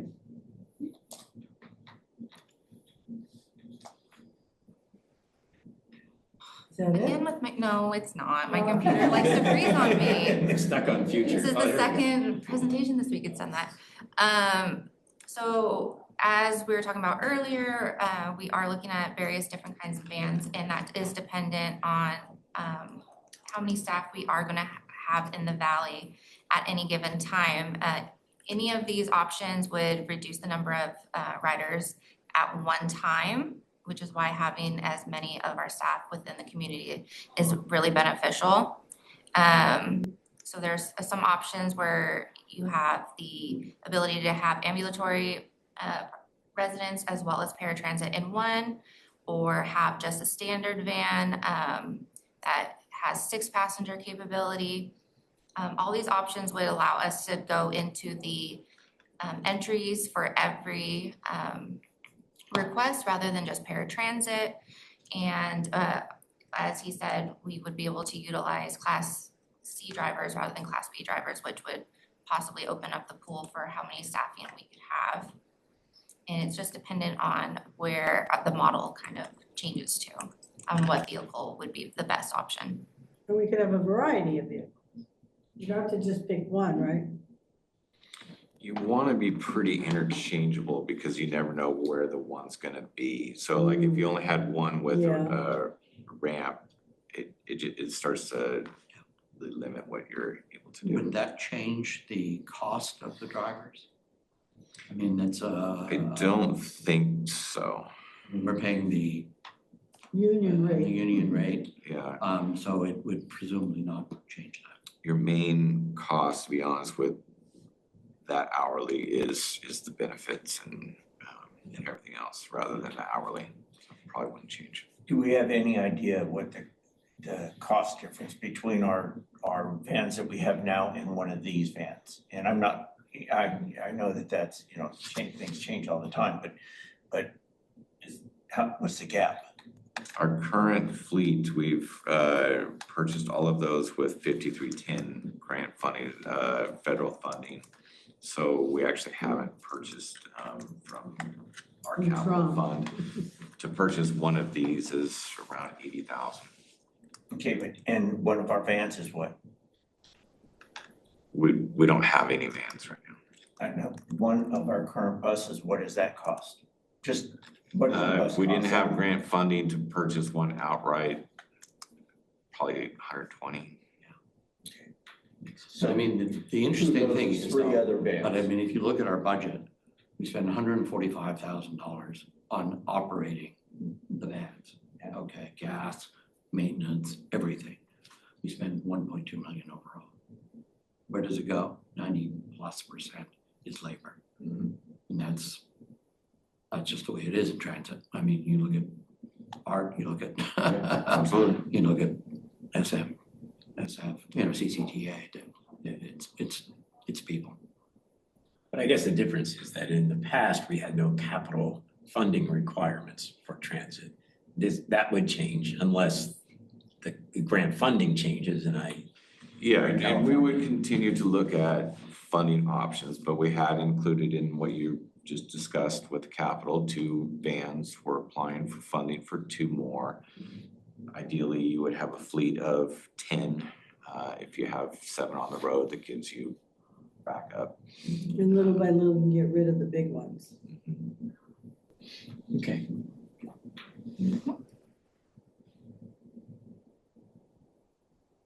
One of the services that we offer, in addition to our transit service, is GoGo Grandparents, that we will subsidize $20 a day, up to $20 a day for rides that are outside of our service area and our service time.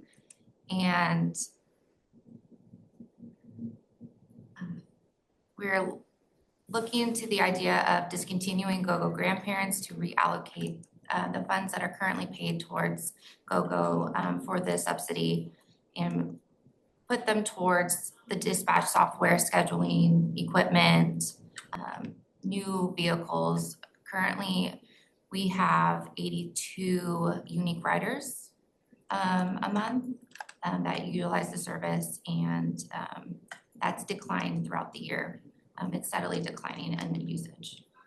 82 GoGo on the Grandparent? GoGo. 82 unique users are using it currently. This is really more a philosophical question in terms of what amenities we should be providing, and in terms of transportation, should we be providing a subsidy for people to order a Uber or Lyft? It's kind of as simple as that. I mean, are these normally outside of paratransit hours? Or, I mean, what type of These are user? weekends or outside of our normal service hours, and it's for rides that either are initiated or conclude within Rossmore.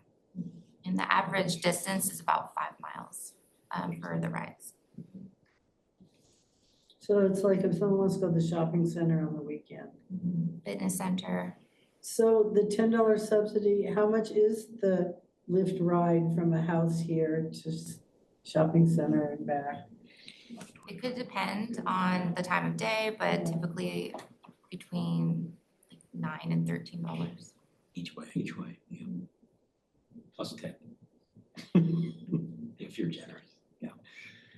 The thing about Uber and Lyft is that it costs a lot for the driver to initiate the ride. Right. He's got to drive in Into Rossmore? and then,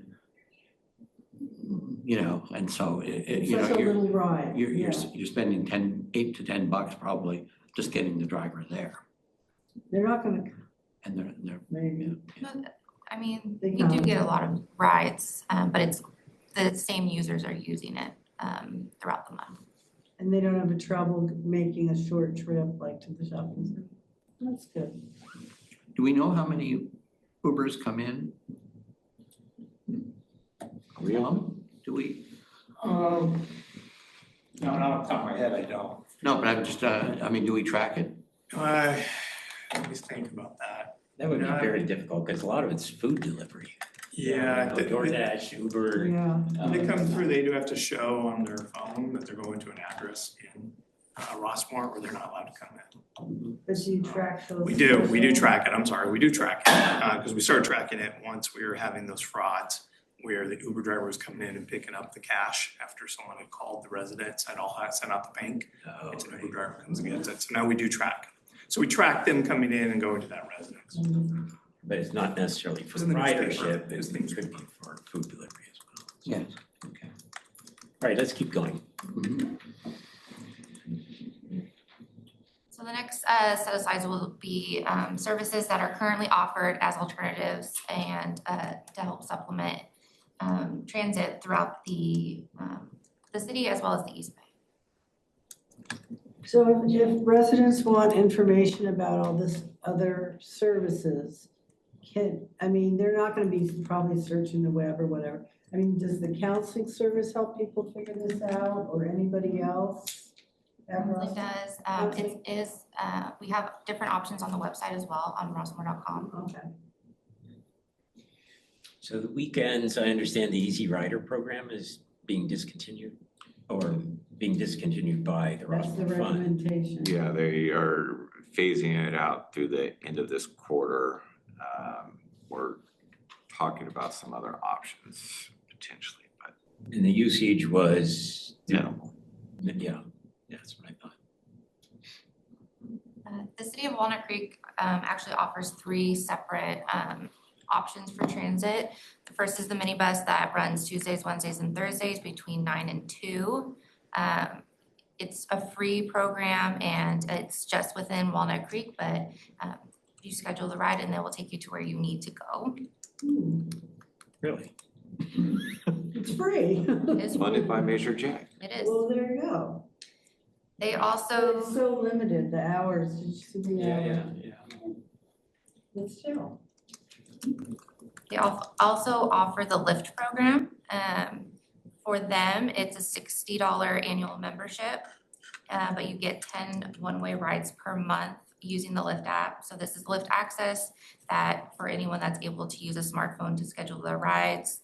And you just have to be a resident of Walnut Creek to use it. So it's a really good option for using the Lyft program. And that's currently available. And does that go to the other cities that are listed there? So- If you got on that program, you could go to Concord or Pleasant Hill? Well, it's through Lyft, so it'll take you wherever you would like to go. Airport? If Lyft, their driver would like to. They also offer the concierge version, which is where the Walnut Creek staff will schedule on the behalf. It's also $60 annual membership and you receive 10 one-way rides per month. And this is aimed towards 70 plus or those with disabilities and unable to use an app. Isn't it interesting the city doesn't tell us about this? Yeah. I mean, seriously, that's a great benefit. It is somewhat, I mean, they've run out of money pretty much every time they've done this. So they apply for grant funding, they get X number of dollars, so they don't blast it everywhere because it is somewhat limited to what they can. Because they'll cut it off so you could be you could sign up, but then the next person might not be able to sign up. Got it. Oh. Well, let's get it in Rossmore News tomorrow. No, really, it's a great thing. I believe right now they are done taking applications for it. It'll open up again in the summer. So a few months. So they've already run out of funds. With the new cycle with the grant, it does begin in the summer. And we should advertise it. Yeah. Wow, okay. And of course, County Connection Link, they do run 7 days a week. And it's $5 per person per day, but they also offer the Life program, which provides also 10 rides per month if you qualify for the requirements. And then I believe this is pretty new. It's a one-seat regional ride. It's a partnership between a number of different agencies, County Connection, LAVTA, Tri-Delta, and WestCat. It allows paratransit riders to be able to ride on one vehicle with one fare, and they can go anywhere within the East Bay without having to transfer or pay additional funds. Wow. So it's going back to that downtown conversation, those rides would be available for somebody that needs to go to Kaiser or Trader Joe's Paratransit, yeah. for paratransit, yeah. Yeah, so there's a number of different options from paratransit to Route 1, BART to the city program if you got in that support those. And this will also help to go from city to city. It doesn't need to just be within Walnut Creek. They this program's in Antioch, Brentwood, Clayton, Corinda, Pinole. It's at least 17 different cities are available.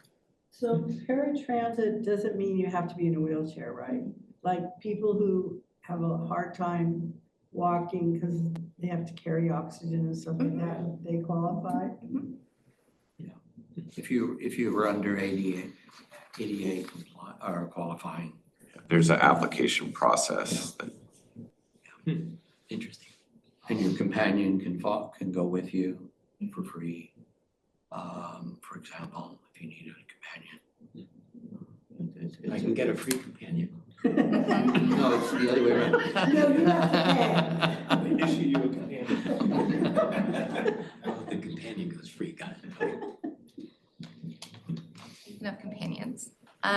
We have the Companions Club that offers a number of different services. They're residents that have their own businesses and rates. Transportation, shopping, cooking, all of that is available. And information on who is available and what tasks they will do is available on the Companions Club website. Does that get used a lot, do you know? Okay. We do share that information for anyone that's looking to go outside of what we can provide. And this, all the contacts and where you can find information on the Walnut Creek program, County Connection, Companions Club, that's all right there. And so just the summary of what our recommendations have been is transition to the smaller vehicles, and GO-GO to reallocate the funds, coordinate with County Connection for rides outside of the community. And that's about it. So that recommendation, coordinate service with County Connection, really says cutting off the downtown loop Correct. and keeping it community only. Community-based, similar to what's Seal Beach. And no weekend. Correct. Just options to think about. I mean, I feel like we really need to somewhat rethink our transit service approach on a deeper level. Deeper than that. Yes, because for some people, they're using a community amenity to go shopping, to go downtown, to do various things that other people are paying to go. Why should the community be paying? Okay. I understand these people have limitations, but nonetheless, why should everybody else be subsidizing their trips outside of the community? But we're in this proposal. We're not. We may be backing off that, okay, Right. but we could also say, we'll charge you. We charge people to play golf.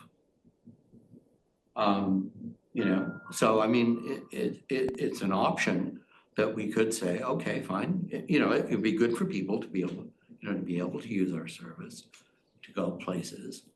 But, And I but think that maybe, gets to the point of, you know, we could charge. do we only service transit dependent people, or do we offer the alternative choices? And that's, Yeah. that's a deep question. Yeah, because where was that amenity promised along the way? And are we fulfilling that promise? Right. And I mean, that's a big issue. That is the big issue on the table, quite honestly. I think if it's already on the coupon though, and we're paying for it, that's almost like, it's kind of a little bit like the gym, it's a shared amenity. Well, And no, I don't know but that the you gym, charge- but even the gym, if you want to have a lesson, you pay for it. Okay, I can go down there and work on the machine by myself, but if I want somebody to tell me, here's how you do How to it, work on that machine. then, you know, then I'm paying for that lesson. And so all I'm trying to point out is that we have, actually, you know, we have a mixed approach here, where we charge for some things, like golf, like the gym, and we provide amenities that are generally used by everybody.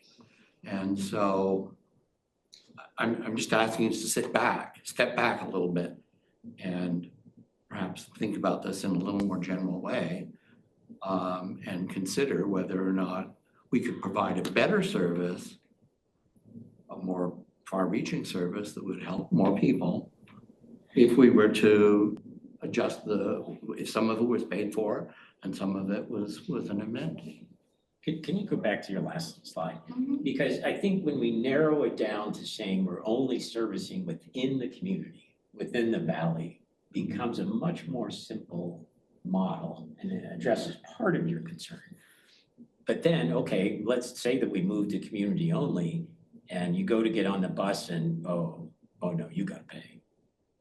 You don't have to pay. That becomes a very difficult situation. Oh, my fob gets me on the bus, but this fob doesn't get me on the bus. I mean, that would be so difficult. Well, now I was thinking more about destinations. If it's within the community, It's free. and that's what they're talking about.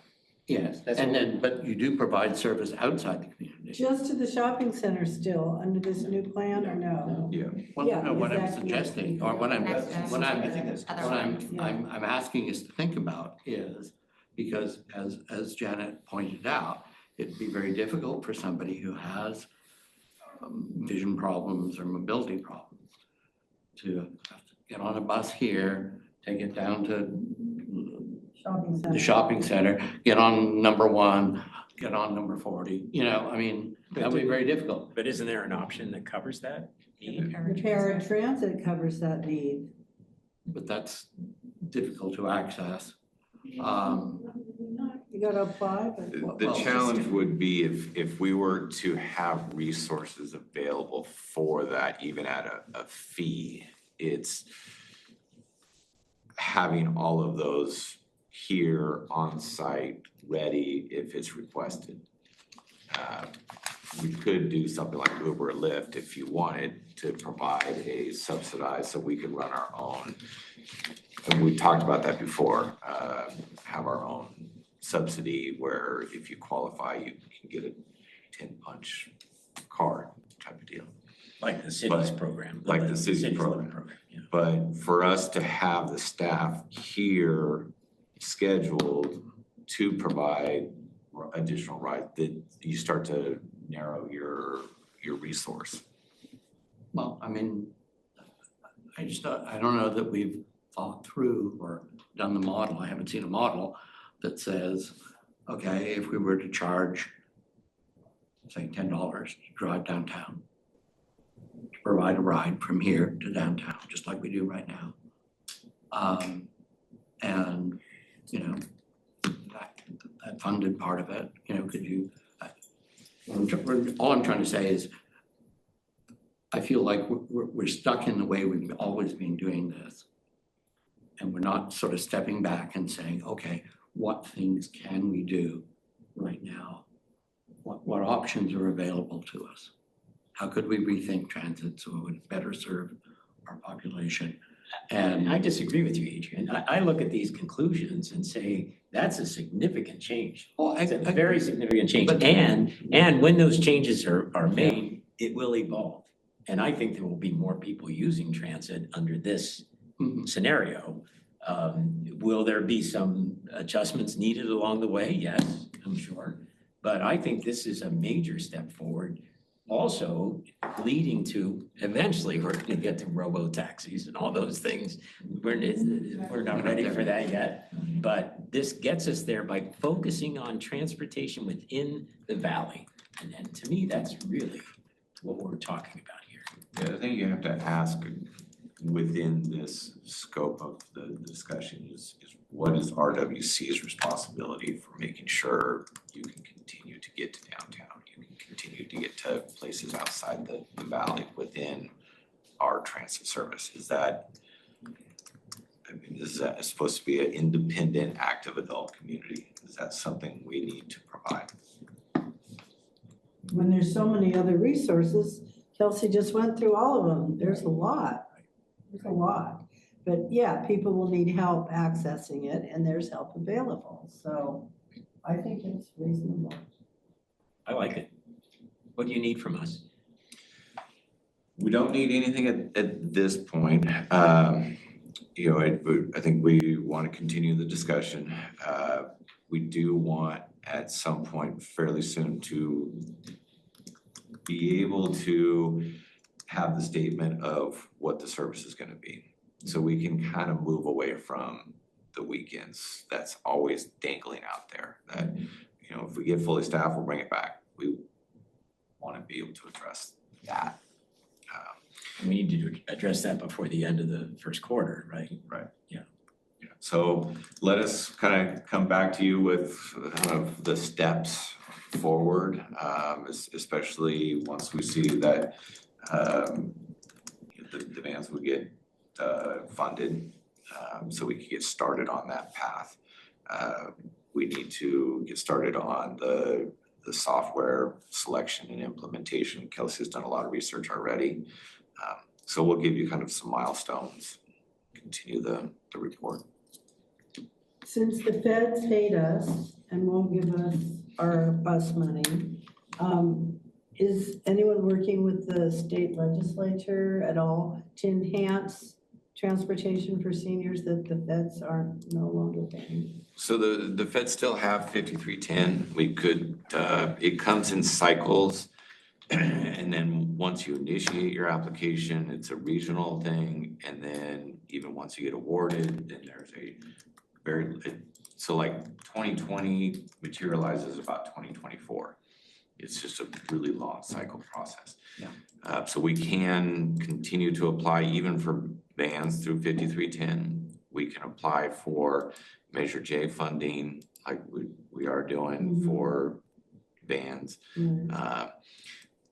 We're a little bit limited because we're a private community, so those are designed for public consumption, but we'll continue to look. Yeah. I really feel that relying on 5310 on federal funds, et cetera, it limits us horribly, simply because it's like you said, it's a 4-year cycle. So how the hell can you make any change, you know, at a time frame that matters to people? You know, so I feel like we should really be looking at doing it the way we want to do it. And then if we can get the money, great, but let's decide whether we want to do it and do it that way.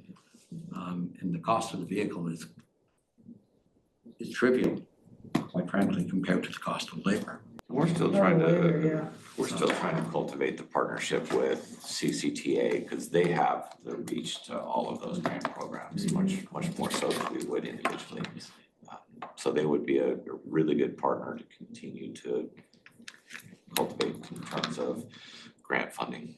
And maybe we can invite, like we roll out a new program, maybe we can have a town hall and invite some of the county people to explain and even have applications there or, you know, do the connection thing.